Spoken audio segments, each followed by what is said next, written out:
Assalamualaikum warahmatullahi wabarakatuh. Alhamdulillahirabbil alamin wassalatu wassalamu ala Rasulillah wa ala alihi wa sahbihi wa man walah, amma ba'd.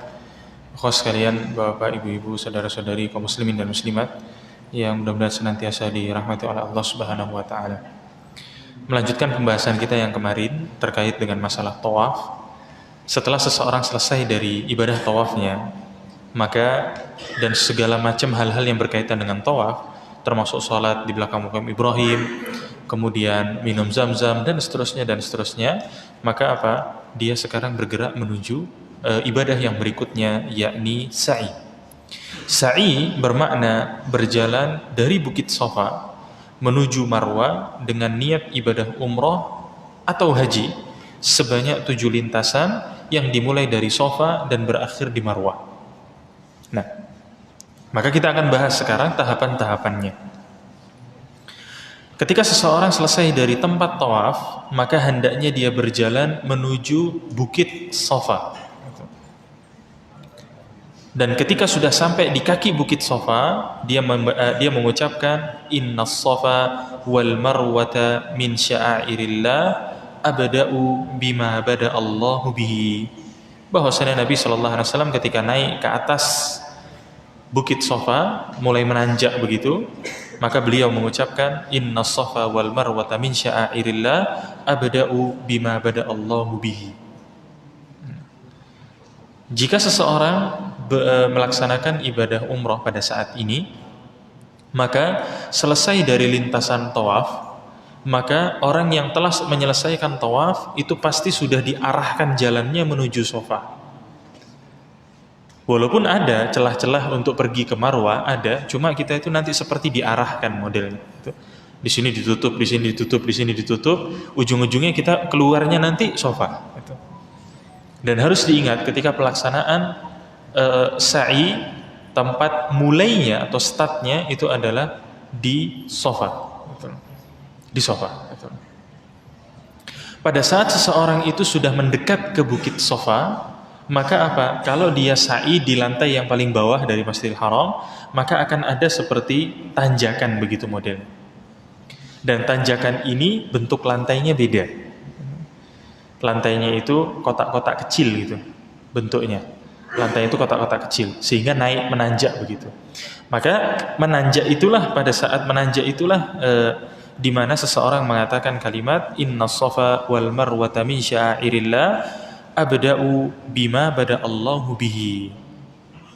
Nah, kemudian yang berikutnya, apakah setelah itu dia langsung berjalan, langsung sa'i? Enggak.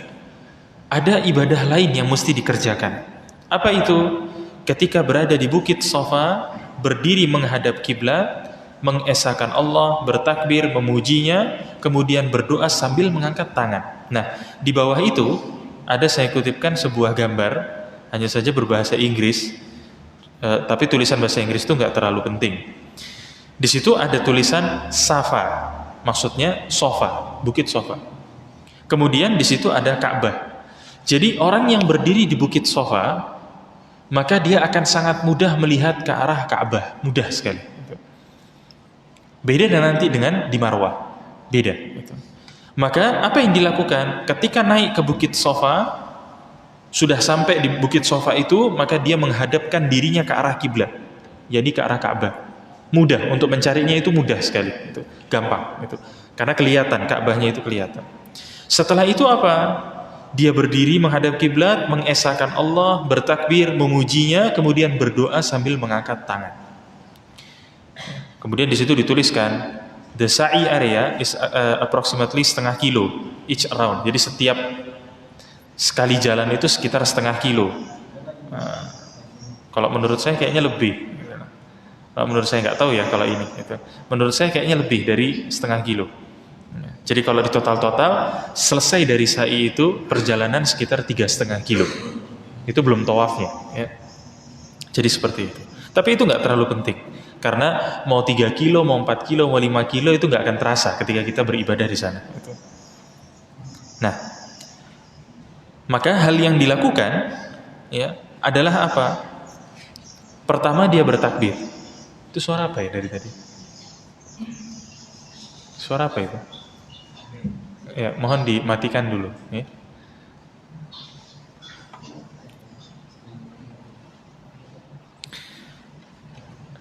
Ketika seseorang sudah sampai di Bukit Sofa, maka dia menghadap ke arah kiblat, kemudian dia apa? Bertakbir. Bertakbir berapa? 3 kali. Allahu Akbar, Allahu Akbar, Allahu Akbar. Gak ada cerita angkat tangan ini, belum. Jadi dia menghadapkan dirinya ke arah kiblat, kemudian Allahu Akbar, Allahu Akbar, Allahu Akbar. Lalu dia mengatakan apa? La ilaha illallah wahdahu la syarikalah, lahul mulku wa lahul hamdu wa huwa ala kulli syai'in qadir. La ilaha illallah wahdah anjaza wa'dah wa nasara 'abdah wa hazamal ahzab wahdah. Nah, setelah mengucapkan kalimat ini yang kemudian maknanya Allah Maha Besar 3 kali, tiada Tuhan yang berhak disembah selain Allah, yang Maha Esa, tiada sekutu baginya, kepunyaannya segala kerajaan dan pujian, dan Dia Maha Kuasa atas segala sesuatu, tidak ada yang berhak disembah selain Allah, yang Maha Esa, yang melaksanakan janjinya, yang menolong hambanya, yang mengalahkan musuhnya sendirian tanpa bantuan siapapun. Kemudian apa? Nabi SAW berdoa di antara kalimat tersebut dan diulangi seperti itu 3 kali. Berarti setelah mengucapkan kalimat yang tadi Allahu Akbar dan seterusnya sampai wahazamal ahzab wahda, Nabi SAW mengangkat tangan sambil berdoa. Dan disifatkan di dalam hadis itu apa? Bahwa doanya Nabi SAW ini panjang, lama doanya. Doa lama sekali doa. Sudah selesai, kemudian tangannya diturunkan, kembali membaca kalimat seperti tadi. Allahu Akbar dan seterusnya sampai wahazamal ahzab wahda, angkat tangan lagi. Begitu. Terus kemudian selesai, baca lagi Allahu Akbar dan seterusnya, angkat tangan lagi. Setelah selesai dari 3 kali itu, baru kemudian berjalan menuju Marwah. Nah, makanya ibadah sa'i ini, kalau sekalian, kalau menurut saya adalah ibadah yang paling banyak memakan waktu dari pelaksanaan ibadah umroh. Berbeda dengan tawaf. Kalau tawaf itu nggak terlalu memakan banyak waktu. Kalau sa'i itu banyak sekali waktunya yang termakan di situ. Kemudian di sini saya sampaikan kebiasaan yang sering saya lihat pada saat pelaksanaan sa'i yang dilakukan sebagian kaum muslimin adalah hanya melewati Safa dan Marwah tanpa berdoa. Dan sering saya perhatikan itu. Ada orang yang lewat, dia hanya begini, Allahu Akbar, Allahu Akbar, Allahu Akbar, kemudian jalan. Gitu. Nanti sampai di Safa kayak gitu juga, Allahu Akbar, kemudian jalan. Tentu yang seperti ini, hal ini merupakan hal yang sangat mengurangi kesempurnaan dari ibadah umrah. Gitu. Karena apa? Nabi SAW sudah berpesan, Sallu kama khudhu anni manasikakum.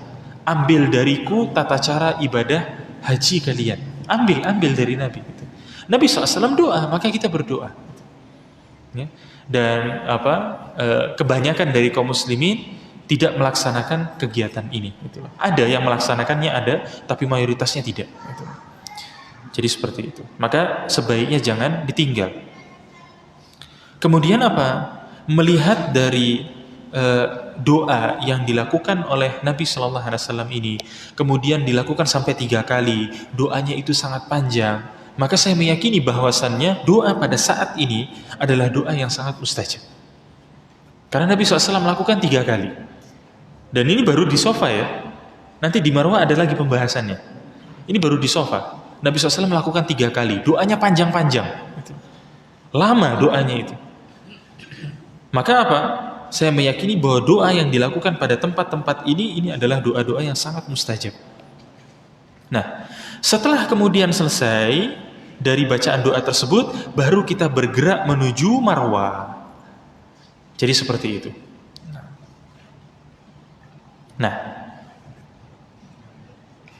dan di gambar yang awal itu bisa dilihat Safa, kemudian start menuju Marwah sekarang. Menuju Marwah. Nah, ikhwah sekalian, sebagai info saja atau sebagai tambahan tips ketika seseorang itu melaksanakan sa'i, maka bagi yang akan melaksanakan umrah, pesan saya untuk tidak mengambil jalur yang di tengah pada saat pelaksanaan sa'i. Karena apa? Jalur yang di tengah yang seperti ada pagarnya itu hanya khusus untuk pengguna kursi roda. Kalau kita ada di situ, kita nggak akan ditangkap polisi, enggak. Cuma apa? Jangan salahkan kalau kemudian nanti ada yang nabrak kita dari belakang pakai kursi roda. Karena itu jalurnya mereka, gitu. Jalurnya mereka. Jadi jangan kemudian kita berada di situ. Usahakan. Nah, karena apa? Jalur untuk sa'i itu besar, sudah besar. Maka jangan ngambil yang di tengah itu. Nah. Terus kemudian apa? Berjalan dengan tenang ke arah Marwah. Nah, pada saat pelaksanaan ibadah sa'i ini, ikhwan sekalian, mulai dari sofa, tadi kan sudah ada bacaannya. Kemudian kita turun menuju Marwah sekarang. Pada saat perjalanan ini tidak ada bacaan khusus. Sama seperti tawaf. Kita boleh mengaji, kita boleh berzikir, kita boleh lanjut berdoa, boleh. Yang nggak boleh adalah apa? Mengganggu. Mengganggu siapa? Mengganggu jamaah lain. Itu. Ya kawan sekalian, sebagian dari kaum muslimin, dan ini bukan kesimpulan saya. Coba nanti cari di YouTube, ya. Cari di YouTube. Saya lupa kunci pencariannya itu apa. Pokoknya cari saja seperti misalkan bernyanyi pada saat sa'i, gitu aja tulisnya. Gitu. Nanti akan muncul. Gitu. Kemudian di situ ada sebuah video yang disampaikan oleh pembawa acara di salah satu televisi. Pokoknya ada di situ. Pembawa acaranya mengatakan apa? Kurang lebih ya kalimatnya, saya nggak bisa ini kan benar-benar. Kurang lebih kalimatnya apa? Sebagian jamaah umroh Indonesia mengganggu jamaah lain. Kalimatnya gitu. Itu bukan kalimat saya. Kalimatnya seperti itu, mengganggu jamaah lain. Dengan apa? Dengan meninggikan suara. Gitu. Ya. Ada yang bernyanyi ini, ada yang mengucapkan seperti ini dan sebagainya. Bahkan ada yang kemudian mengucapkan Pancasila di situ. Saya nggak masalah dengan Pancasila, saya nggak masalah. Itulah. Saya nggak masalah. Cuma sekali lagi, satu hal yang baik jika diletakkan di tempat yang salah, maka apa? Hal tersebut akan nampak menjadi tidak baik. Itulah. Seperti contoh yang sudah sering sekali saya ulang-ulang. Seseorang surat Al-Fatihah. Surat Al-Fatihah baik. Tapi kalau kemudian seseorang, bagaimana kalau saya di kamar mandi sambil nunggu lama saya baca surat Al-Fatihah? Akan menjadi buruk. Bukan Al-Fatihahnya buruk, tapi yang Anda lakukan ini buruk. Jadi seperti itu. Nah, ikhwan sekalian, pelaksanaan sa'i kurang lebih sama seperti pelaksanaan tawaf. Hendaknya seseorang tidak mengganggu orang yang lain. Jangan teriak-teriak. Terkadang sebagian kaum muslimin melakukan perbuatan yang membuat malu dan mengganggu. Dan pada saat itu, waktu itu saya masih kuliah, saya masih ingat. Ada kawan saya orang Arab nunjukkan ke saya sebuah video. Waktu itu baru-baru, cukup viral waktu itu. Ditunjukkan ke saya, ditanya, Abdurrahman, ini dari Indonesia apa bukan? Ditunjukkan gitu. Saya mau bilang enggak, mukanya Jawa, gitu. Saya mau bilang iya, malu gitu. Ya terpaksa saya bilang iya, ini dari Indonesia. Saya bilang gitu. Karena apa? Yang videokan itu bukan orang Indonesia. Yang videokan itu ada orang Arab, dia videokan gitu loh. Dia videokan, ditunjukkan ke kawan-kawannya. Jadi seperti itu. Maka sekalian jangan punya kebiasaan seperti itu. Makanya sering saya sampaikan, saya ingatkan kepada kawan-kawan pada saat pelaksanaan ibadah umroh, jangan latah. Itu selalu kuncinya. Selalu saya sampaikan, jangan latah. Kalau ada orang yang teriak-teriak, dan sebetulnya yang teriak-teriak ini bukan hanya dari Indonesia, bukan. Dari negara lain juga ada. Cuma karena jamaah Indonesia ini banyak, luar biasa banyak jamaah Indonesia itu sebetulnya. Kita kemana-mana ketemu orang Indonesia. Asli betul Pak, nggak bohong saya. Betulan, kita kemana-mana, di rumah makan ketemu Indonesia, di tempat perbelanjaan ketemu orang Indonesia. Bahkan di tempat sholat, di depan Ka'bah ini, asal kita berdiri, kita noleh kanan, kita noleh kiri, pasti kita bisa ngitung. Ini Indonesia, ini Indonesia, ini Indonesia. Banyak jemaah kita Indonesia ini. Makanya nampaknya yang melakukan seperti itu banyak. Karena apa? Kebanyakan memang jemaah kita dari Indonesia, banyak. Tapi dari jemaah lain ada yang seperti itu. Bahkan ada yang menyanyikan lagunya itu seperti yel-yel ketika tentara itu jogging.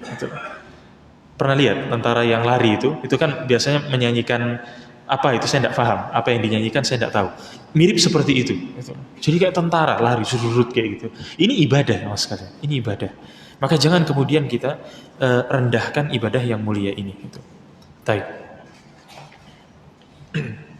Nah, kemudian ketika sampai di lembah, jadi ikhwas sekalian, dahulu Safa dan Marwah ini adalah bukit yang cukup tinggi bukitnya. Kemudian apa? Turun dari bukit tersebut, berjalan sedikit, kemudian ada sebuah lembah.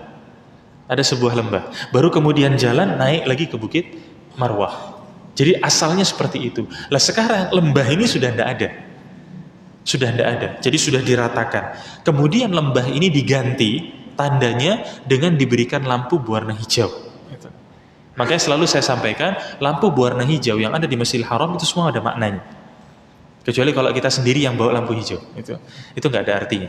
Tapi kalau lampu yang ditempel di Masjidil Haram yang berwarna hijau itu semua ada maknanya, semua ada maksudnya, semua ada artinya. Jadi seperti itu. Nah, kemudian di situ saya kutipkan gambar, cuma kayaknya di situ nggak ada warnanya, jadi mungkin hitam putih. Jadi di situ ada seperti lampu berwarna hijau yang panjang, ada lampu panjang begitu. Ya. Jadi seperti itu. Ini posisinya lebih dekat ke arah sofa. Posisi lampu ini lebih dekat ke arah sofa. Nah, pada saat ketika kita sampai di bagian lampu ini, maka apa? Disunnahkan bagi laki-laki untuk berlari-lari. Bukan untuk perempuan, tapi hanya khusus untuk laki-laki saja. Tapi kalau kemudian laki-lakinya sakit, atau berbahaya bagi dirinya untuk lari, atau dia dikhawatirkan terlepas dari rombongan kalau lari misalkan, maka apa? Nggak usah lari, nggak masalah. Kalau saya kemarin ketika membimbing itu, saya sudah sampaikan betul-betul kepada jamaah wanita dan kepada jamaah laki-laki bahwa apa? Saya dan jamaah laki-laki kita akan berlari. Nanti sudah sampai di sana, kita akan nunggu jamaah ibu-ibu yang berjalan biasa. Jadi saya sampaikan seperti itu. Nah, jadi hal ini berlaku ketika pergi dari Safa ke Marwah, atau sebaliknya dari Marwah ke Safa, dan ketika berlari membaca bacaan tertentu. Sebagaimana yang disampaikan oleh sahabat Jabir, "Tsumma anzala ilal Marwah hatta idzan sabbat qadamahu ramala fi batnil wadi hatta idza sa'ida masya hatta atal Marwah." Bahwa Nabi Shallallahu Alaihi Wasallam menuruni bukit Safa kemudian menuju Marwah, sehingga ketika sampai di lembah beliau Shallallahu Alaihi Wasallam berdiri. Ketika jalan mulai naik, maka apa? Nabi Shallallahu Alaihi Wasallam berjalan biasa sampai ke Marwah. Jadi seperti itu. Nah, apa bacaannya pada saat di lampu hijau tersebut? Bacaannya adalah apa?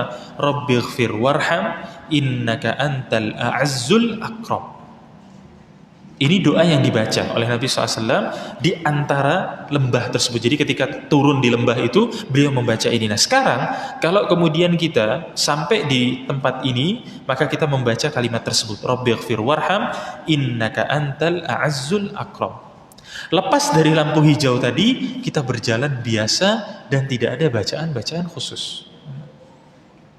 Nah, setelah sampai di Marwah, maka apa? Kembali membaca kalimat yang sama seperti yang kita baca ketika di Safa. Jadi seperti itu. Sama. Allahu Akbar, terus la ilaha illallah dan seterusnya sampai wahazamal ahzaba wahdah. Terus habis itu ngapain? Doa lagi. Sambil tetap menghadapkan diri ke arah kiblat. Nah, bedanya pada saat seseorang itu berada di Marwah, maka dia tidak bisa melihat Ka'bah, ketutup bangunan.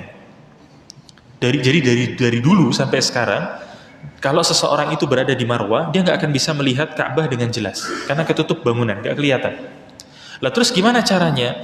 Di masjid itu sudah ada garis-garis shaf, maka kita tinggal ngikuti itu aja. Tinggal ngikuti itu aja, insya Allah kita menghadap ke arah kiblat.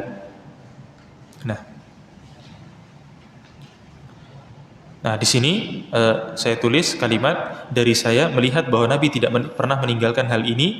Kemudian tadi saya ada tamu, makanya saya lupa melanjutkannya. Jadi nggak dilanjutkan kalimat itu. Melihat bahwa Nabi SAW tidak pernah meninggalkan hal ini, maksudnya apa? Menunjukkan bahwasannya perbuatan ini adalah, atau doa-doa ini adalah doa yang sangat dikabulkan. Nah, kemudian apa? Setelah selesai dari Safa, kembali lagi menuju Marwah. Berjalan dengan tenang sampai di Marwah atau sampai di lampu hijau, berlari-lari kembali, lalu kemudian sampai di Safa, mengangkat tangan kembali, berdoa seperti yang dilakukan di Marwah. Maka ikhwas sekalian, itulah pelaksanaan sa'i. Jadi sa'i walaupun secara teori kayaknya sebentar, enggak. Ini memakan waktu yang sangat lama. Makanya sering saya sampaikan, kalau kemudian melaksanakan ibadah umroh dengan saya, minimal waktu yang dipakai adalah 4 jam. 4 jam. Mulai dari tawaf sampai selesai sa'i. Butuh waktu sekitar 4 jam. Karena yang lama nanti itu di sa'i ya. Karena dia harus doa lama. Bukan doa yang Rabbana atina fid dunya hasanah, amin, dah selesai jalan. Itu bukan kayak gitu. Tapi doanya panjang. Nah, kemudian apa, ikhwas sekalian? Ada pedoman-pedoman ketika seseorang itu melaksanakan sa'i. Harus diingat, seseorang yang melaksanakan sa'i, pedoman yang mudahnya ya, yang pertama adalah apa? Seseorang melaksanakan tawaf itu di Safa, memulainya, startnya di Safa, dan selesainya dia harus berada di Marwah. Pedoman sederhananya begitu. Kalau kemudian setelah sa'i, hitungan ke-7 dia berada di Safa, berarti ada yang salah. Kemudian pedoman yang mudah yang kedua adalah apa? Hitungan di Safa, hitungan itu selalu genap. Di Safa, hitungan selalu genap. Di Marwah, hitungan selalu ganjil. Gimana cara ngitungnya? Ketika seseorang dari Safa berangkat menuju Marwah pertama kali, dari Safa dia berdoa, turun, berangkat menuju Marwah, sampai di Marwah ini disebut sebagai 1 kali perjalanan. Disebut satu kali, bukan 1 kali putaran.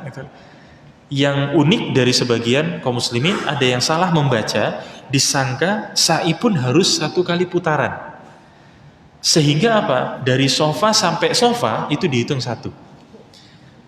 Sehingga apa? Ketika dia selesainya di Safa, bukan di Marwah. Ini keliru. Ya. Jadi bukan 1 kali putaran, tapi 1 kali perjalanan. Dari Safa menuju Marwah, ini dihitung 1. Baik, seperti itu. Kemudian nanti apa? Dari Marwah menuju Safa, ini dihitung yang kedua. Makanya ketika sampai di Safa, hitungannya mesti genap. Sampai di Marwah, hitungannya mesti ganjil. Jadi seperti itu. Nah,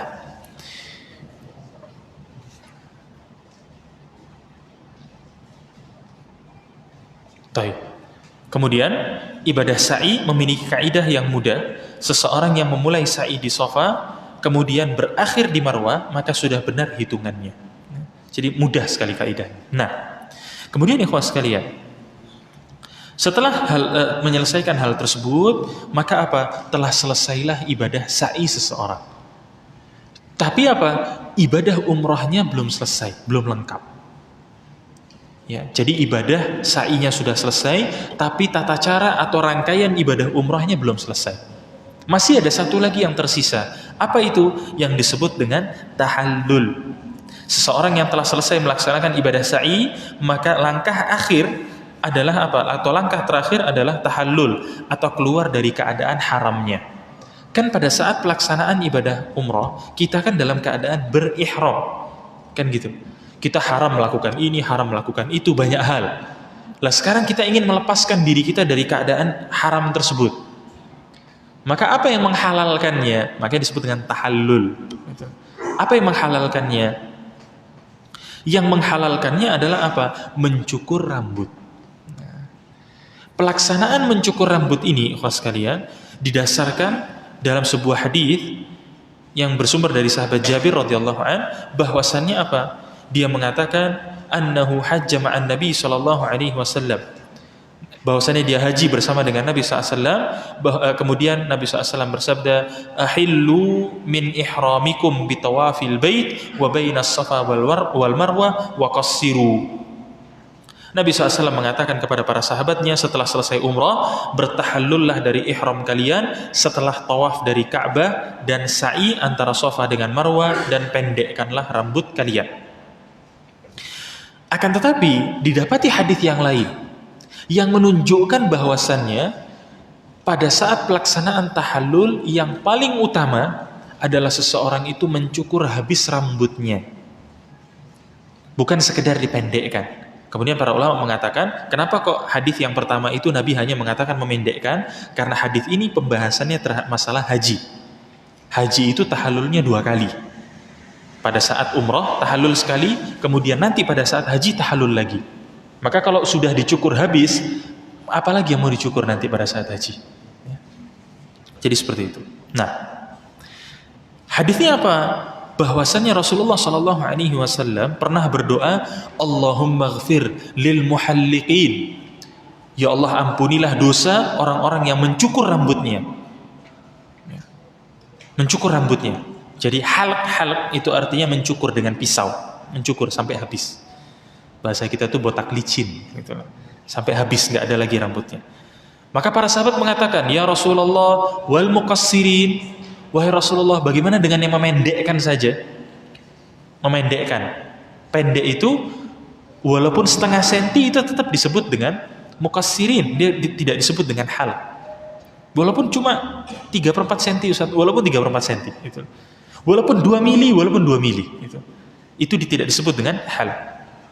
Maka para sahabat mengatakan, wal muqassirin wahai Rasulullah. Yang memendekkan gimana wahai Rasul? Maksudnya, nggak didoakan juga, gitu. Maka Nabi SAW tetap berdoa, Allahumma ghfir lil muhalliqin. Ya Allah, ampunilah dosa orang-orang yang mencukur rambutnya. Wal muqassirin ya Rasulullah. Tanya lagi para sahabat, wahai Rasulullah, yang memendekkan gimana? Allahumma ghfir lil muhalliqin. 3 kali Nabi SAW doakan. Ya Allah, ampunilah dosa orang-orang yang mencukur habis rambutnya. Sahabat tanya lagi, wal muqassirin ya Rasulullah. Baru Nabi SAW mengatakan, wal muqassirin. Dan juga untuk orang yang memendekkan rambutnya. Maka ikhwas sekalian, sering saya kemudian sampaikan kepada jamaah umrah, bahwa apa? Ketika kita melaksanakan, atau ketika kita misalkan berada di sebuah keadaan yang Nabi SAW ada pada saat itu. Misalnya. Maka saya tanyakan, mana yang lebih kita pilih? Didoakan 3 kali oleh Nabi SAW atau didoakan sekali? Mau pilih yang mana? 3 atau 1? Nggak ada pertanyaan, nggak ada jawabannya, nggak usah dijawab yang seperti ini. Itulah. Orang yang betul keyakinannya, orang yang sangat mengharapkan surga Allah Subhanahu Wa Taala, orang yang sangat senang didoakan oleh Nabi Sallallahu Alaihi Wasallam, tentu akan apa? Pilih yang 3, nggak usah dijawab itu pertanyaan. Itu pertanyaan yang tidak membutuhkan jawaban. Tentu kami akan sangat menginginkan yang 3 kali. Kalau memang ingin 3 kali didoakan oleh Nabi SAW, cukur habis rambutnya. Ya. Maka di sini saya sampaikan, seorang muslim hendaknya mengambil hal yang lebih utama dalam masalah ini. Dan tidak terlalu sayang dengan rambutnya. Sekalian, kalau kita cukur habis rambut kita sampai botak, insya Allah masih akan tumbuh lagi. Masih akan tumbuh lagi. Jangan kemudian seseorang merasa sayang dengan rambutnya hanya dicukur di sini, enggak. Jadi seperti itu. Yang paling afdol adalah menggundul habis rambut yang dimiliki bagi laki-laki. Dan ikhwas sekalian, di sana para pencukur rambut itu sudah handal. Pekerjaan mereka itu sudah menggunduli rambut, mungkin bisa dibilang jutaan kepala dia sudah menggunduli itu. Karena mereka kerja bertahun-tahun di sana.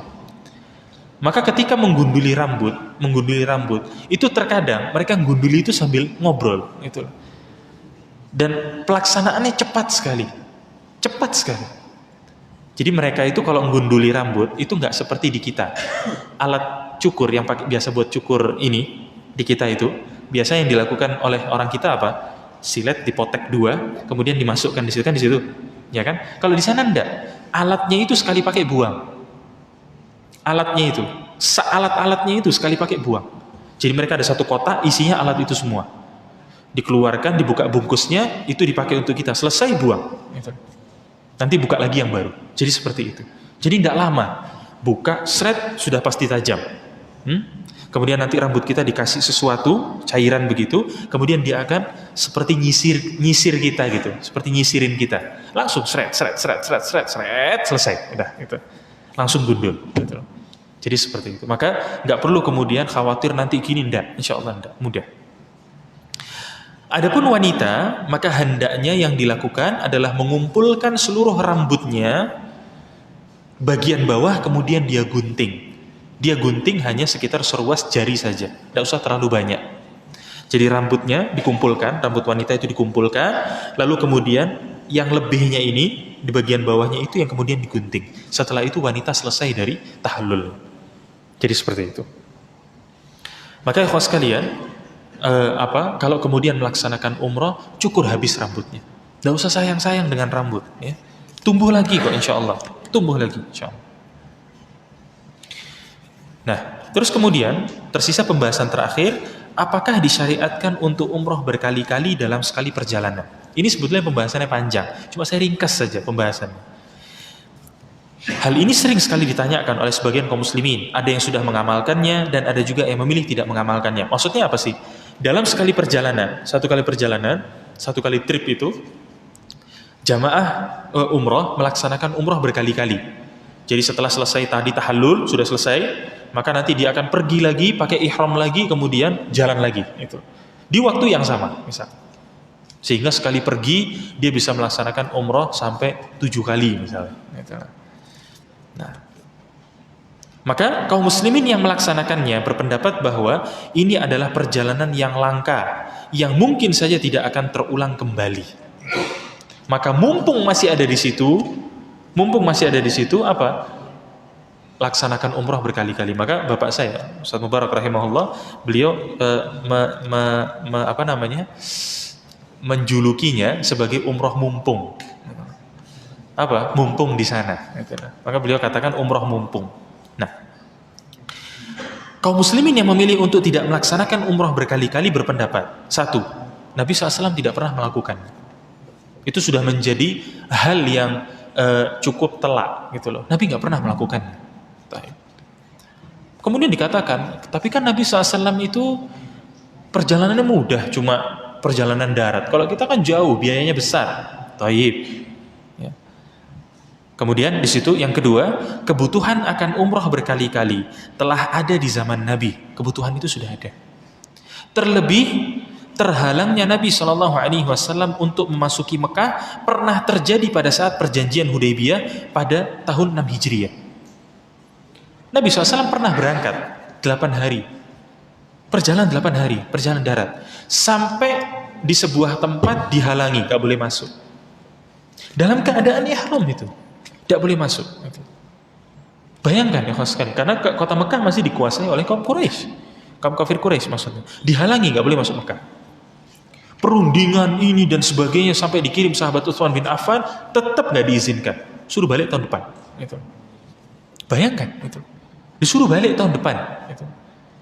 Apakah ini sudah nggak cukup sebab untuk Nabi SAW mengatakan pada saat tahun 7 Hijriah, tahun depannya, Nabi SAW umroh yang kemudian diizinkan oleh orang-orang kafir Quraisy. Harusnya pada saat itu, kalau memang ini harus dilakukan, mesti Nabi SAW mengatakan kepada para sahabatnya apa? Mumpung kita diizinkan ini, ayo kita umrah berkali-kali. Kan mesti gitu. Kita nggak dihalangi loh masuk ke dalam Saudi Arabia. Kita hanya nggak punya duitnya, itu aja. Ternyata pada tahun ke-7 Hijriah, Nabi SAW tidak mengatakan kepada para sahabatnya, umrohlah berkali-kali. Tidak.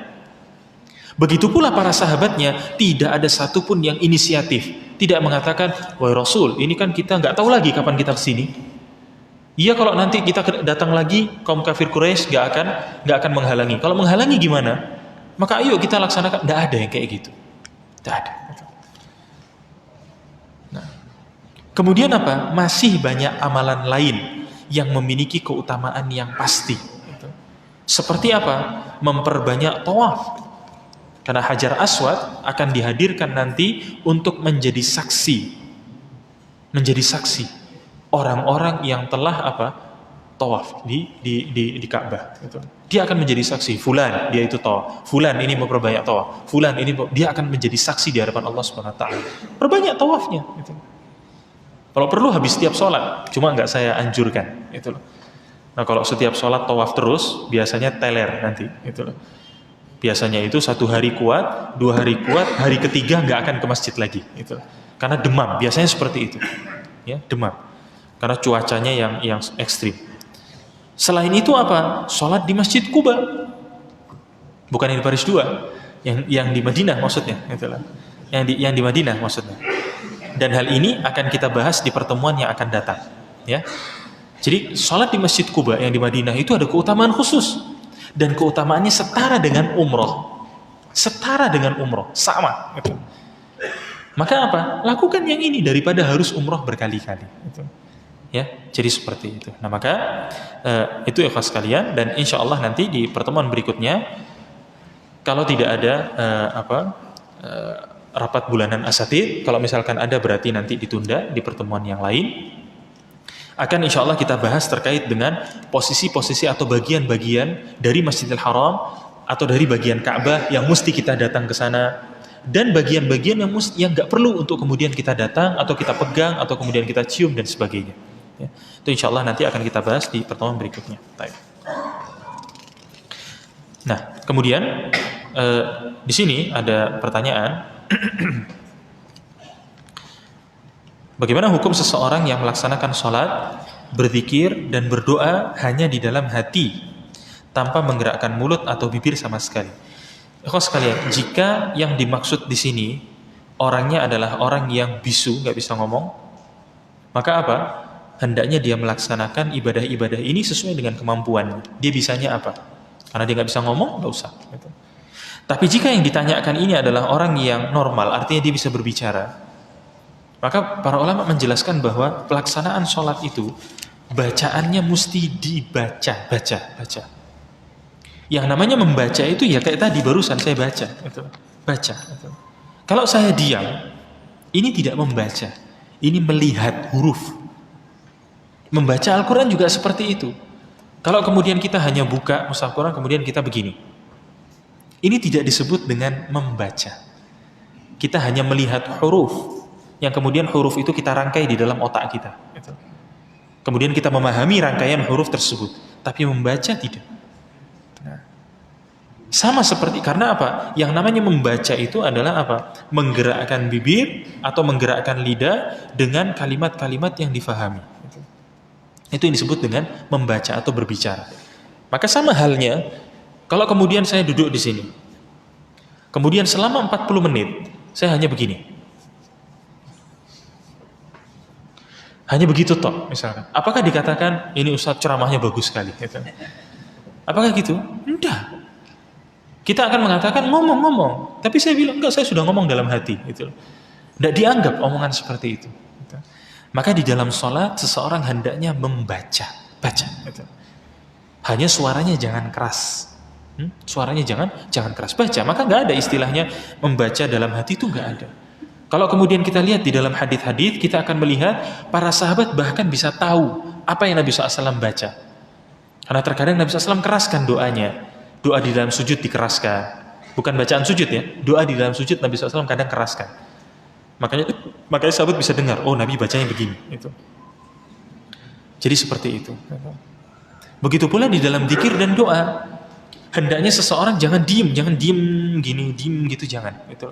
Baca kalimat subhanallah, baca. Gitu. Begitu pula dalam berdoa, jangan diem, gitu loh. Apa yang diminta kalau diem, gitu loh. Kita minta, apa yang diminta, gitu loh. Ya seperti saya datang ke Bapak. Apa ini? Apa maksudnya? Mau salaman kah? Mau apa? Gitu loh. Enggak, saya mau minta apa? Gitu loh. Ucapkan saya minta ini. Gitu. Jadi seperti itu. Maka hendaknya seseorang jangan diam di dalam sholat, jangan juga kemudian diam ketika berzikir dan berdoa. Maka ikhwas sekalian, itu pembahasan kita pada kesempatan kali ini. Wassallallahu ala nabiyina Muhammadin wa ala alihi wa sahbihi ajma'in. Subhanakallahumma bihamdika asyhadu an la ilaha illa anta astaghfiruka wa atubu ilaik. Assalamualaikum warahmatullahi wabarakatuh.